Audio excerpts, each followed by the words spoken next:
Segretario, un po' i lavoratori però se lo aspettavano. Questi tempi di attesa per avere delle risposte sul piano industriale erano un problema. Bilanci in rosso da qualche anno, dettati da una contrazione del mercato, ma anche da un apparato industriale che nel tempo si sarebbe troppo appesantito.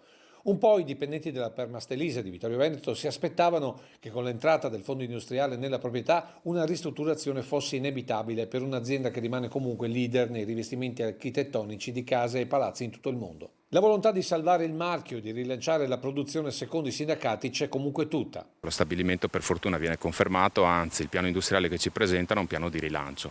Ovvio che è un piano di rilancio che per recuperare sulla redditività dell'impresa tocca anche l'aspetto occupazionale e questo ovviamente è l'elemento problematico. Un taglio del 25% degli occupati complessivi che sarebbero quasi tutti nell'area impiegatizia e dirigenziale, uno dei primi interventi del nuovo amministratore delegato arrivato da un'altra delle aziende del gruppo. L'amministratore delegato sicuramente, da come ci hanno spiegato, è una persona che conosce il settore, ha un'esperienza in Germania.